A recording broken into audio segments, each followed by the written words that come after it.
वस्सलातु वस्सलामु अला सय्यदिल मुरसलीन व अला आलिहि व अस्हाबिहि अजमईन।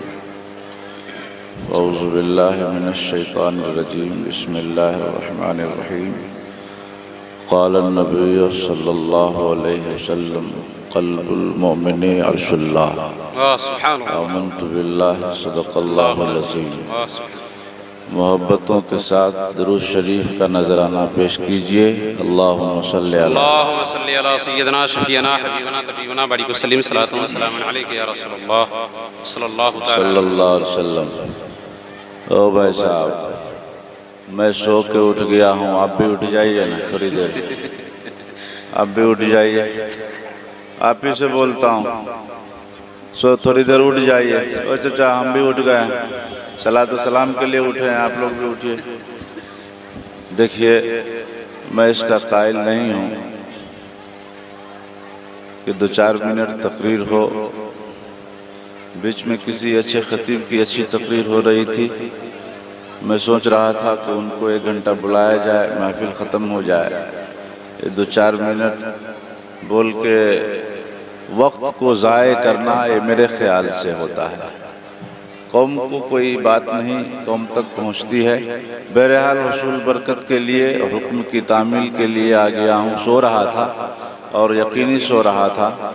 दुरूद शरीफ एक मरतबा पढ़िए। अल्लाहुम्मा सल्ली अला सय्यदना शफीना हबीबना बारिक वसल्लिम सलातु व सलामुन अलैका या रसूलल्लाह सल्लल्लाहु अलैहि वसल्लम। साइलो दामन सखी का थाम लो, कुछ न कुछ इनाम हो ही जाएगा। माशाअल्लाह, वाह सुभान अल्लाह।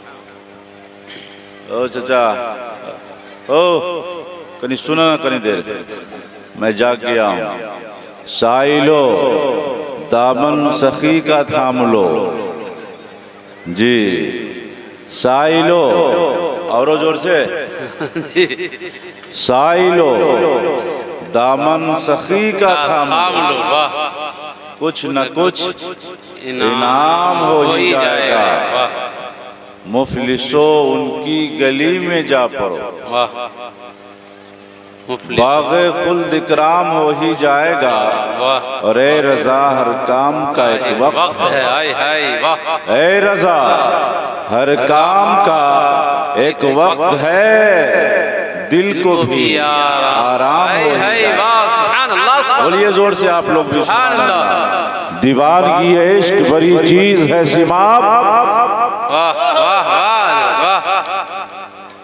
दीवानगी इश्क बड़ी चीज है सिमाप, ये उनका करम है जिसे दीवाना बना ले। सुभान अल्लाह। ये उनका करम है जिसे दीवाना बना ले। जानो दिल होशो खैरत सब तो मदीने पहुँचे, जानो दिल होशो खैरत सब तो मदीने पहुँचे।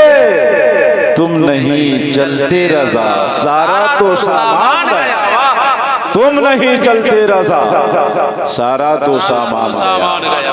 अज़ीज़ान गिरामी, वक्त मेरे ख्याल से कम है, मैं एक बात बताता हूँ,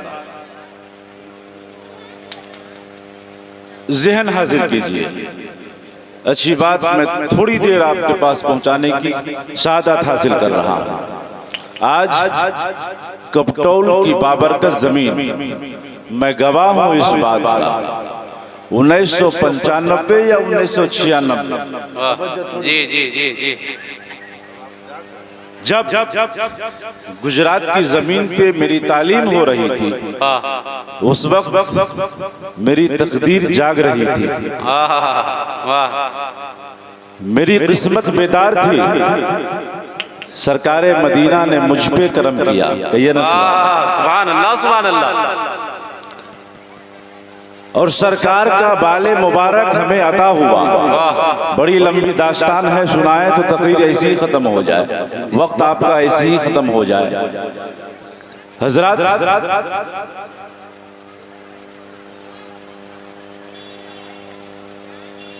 उस वक्त हमारे मरहूम हजरत मौलाना इब्राहिम रहमतुल्लाहि ताला अलैह गुजरात में पढ़ाते थे। मैंने उनको अमानत अमीन बनाकर जी बाले मुबारक लेकर साथ में सबसे पहले नेपाल की जमीन पे मैंने मांगा भी था इसी यही कह के कि हुजूर मैं उस देश में रहता हूँ, उस मुल्क में रहता हूँ, उस जगह रहता हूँ जहां मदीने वाले सरकार का बाले मुबारक नहीं है, मुझे दे दिया जाए। खुशनसीबी ये कहिए कि उन्होंने कहा कि मैंने आज अफ्रीका के लिए बाले मुबारक का इंतजाम किया है भेजने के लिए, आप आए हैं तो मैं वही दे देता हूँ, आपको वही दे दिया जाएगा। अल्हम्दुलिल्लाह आलिम दीन यहाँ तशरीफ रखते हैं। जब मैं अपने भाई के साथ बाले मुबारक की जियारत के लिए हाजिर हुआ, जब वजू किया, सलातो सलाम पढ़ा, दुरूदो सलाम पढ़ा, बाद जब खोला गया तो कसम खुदा की मैंने ये देखा कि उन्होंने कहा था 3 बाले मुबारक हमने जमा किया था अफ्रीका भेजने के लिए, और जब हमने खोला तो उन्होंने देखा, जिन्होंने डाला था हमने देखा, हमारे भाई ने देखा, उनके घर वालों ने देखा कि अब सिर्फ 3 बाल नहीं है बल्कि इसमें 5 बाले मुबारक। मिंबर रसूल पे बोलता हूँ, जिन्होंने जमा किया था वो मेरी तरफ देखकर हैरान रह गए, कहने लगे कि आप बड़े खुशनसीब हैं, बड़े खुशनसीब। मैंने कहा कैसे? कहा हुजूर बात यह है कि कल की तारीख में जब इस डब्बा में हमने बाले मुबारक गिनकर 3 बाल रखा था और जब मैंने आज खोला है तो बाल 5 मिल गया है। अल्हम्दुलिल्लाह, इसलिए आप बड़े खुशनसीब हैं। अजीज़ान गिरामी, मैंने अमीन बनाकर मौलाना इब्राहिम रहमतुल्लाह अलैह को बाली मुबारक शरीफ कपटौल की जमीन पर जी सबसे पहले इश्तिहार में अगर कोई जमीन बाबरकत बनी है तो वो कपटौल की जमीन बनी है, उसके बाद प्रयागपुर की जमीन बनी है।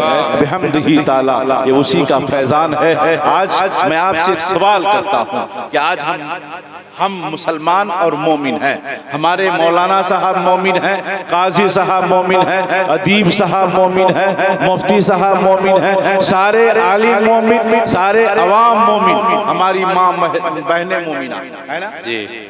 आज हमारे गांव में इमामत करते हैं, हम नमाज पढ़ते हैं। किसके पीछे नमाज पढ़ते हैं चचा? इमाम साहब के पीछे। अभी फजर की नमाज पढ़ेंगे कि नहीं? फजर की नमाज पढ़ेंगे किनके पीछे? इमाम के पीछे। इमाम के पीछे। तवज्जो, इस बात को कह के मैं खत्म करने की कोशिश करूंगा। फजर की नमाज किनके पीछे? जोर से बोलिए, नींद गायब होगी। इमाम के पीछे। फजर के बाद कौन सी नमाज आती है? जोहर की नमाज। जोहर की नमाज किनके पीछे? इमाम के पीछे। असर की नमाज इमाम के पीछे। मगरिब की नमाज इमाम के पीछे। ऐशा की नमाज इमाम के पीछे। अच्छा, जब जुमा की नमाज आती है, जुमा का दिन होता है, तो नमाज किनके पीछे होती है? कि नमाज किनके पीछे पढ़ते हैं? इमाम के पीछे। मैं पूछता हूं आपसे, अगर कोई साहब इमाम आगे खड़े हैं, मुक्तदी आए, मुक्तदी इमाम से आगे बढ़ जाए, उन पे मुफ्ती साहब का फतवा क्या होगा? काजी साहब का फतवा क्या होगा? मुफ्ती मोहम्मद रजा साहब का फतवा क्या होगा? मुफ्ती शौकत साहब का फतवा क्या होगा? बाहर निकलो, पीछे हटो। वो सवाल करेंगे आखिर बात क्या है, वजह क्या है? कहे पीछे हटे। वो कहेंगे इमाम से आगे मत बढ़ो, इमाम से आगे मत जाओ। सवाल करेंगे क्यों? नमाज तो हम यहाँ भी पढ़ेंगे, इमाम से आगे भी पढ़ सकते हैं। तो मौलाना साहब का फतवा होगा, काजी साहब का फतवा होगा, इमाम से आगे बढ़िएगा। इमाम का रुतबा बहुत बड़ा है, इमाम का दर्जा बड़ा है, इमाम की शान बड़ी है, इमाम का मकाम बड़ा है, इमाम की रिफत बुलंदी बहुत ज्यादा है। इसलिए इमाम से आगे बढ़ने की कोशिश मत करो। अगर इमाम से आगे बढ़ोगे तेरी नमाज साबित हो जाएगी, तेरी नमाज अधूरी होगी ही नहीं। इसलिए नमाज कबूल करानी हो तो इमाम से पीछे रहो। जी जी। नमाज कबूल करानी हो तो इमाम से पीछे।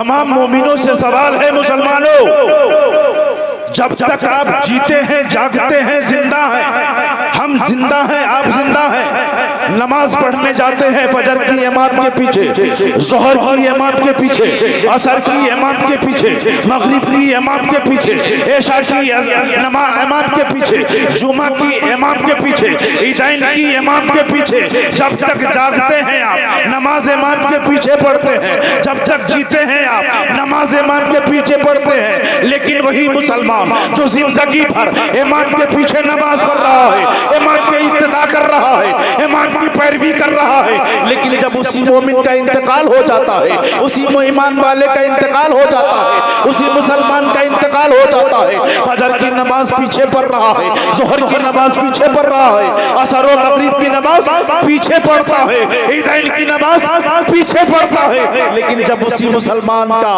इंतकाल हो जाता है, उसी मोमिन का इंतकाल हो जाता है, मुसलमानों गवाह हो जाओ, मुसलमान सारे मुसलमान देखते हैं, सारी दुनिया देखती है कि जो मुक्तदी इमाम के पीछे रहा करता था, जब मर जाता है, जनाजा सामने होता है तो जनाजा आगे हुआ करता है, इमाम पीछे हुआ करता है। बेशक जी जी। मैं पूछना चाहता हूँ, आपका मकाम बड़ा है कि छोटा?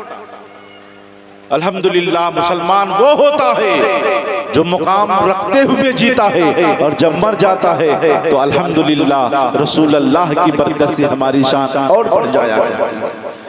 इसलिए मुसलमानों, अपने आप में कमतरी का दर्जा मत कीजिए और अच्छा बनिए, दिल को साफ सुथरा कीजिए, अपने माहौल सोसाइटी को अच्छा बनाइए, वरना हमारी जिंदगी दोभर हो रही है। हम हमारे ऊपर देख रहे हैं ना क्या क्या हो रहा है। इसलिए अब मैं इस वक्त क्या बताऊं, आप समझदार हैं, अच्छे लोग हैं, अपने बच्चों को समझाइए, अपने आप को समझाइए, अपनी सोसाइटी को अच्छा बनाइए, वरना याद रखिए आपको जीने नहीं दिया जाएगा, आपको चलने नहीं दिया जाएगा। अगर आपने चलने का रास्ता नहीं बदला, आपने जीने का रास्ता नहीं बदला, आपने अपनी सोसाइटी को नहीं बदला, तो हमारी शान जो बहुत बड़ी शान है वो कम हो जाएगी, हमारा रुतबा कम हो जाएगा। मैं यही कह के अपनी बात को खत्म करता हूं और हमारे पीछे होंगे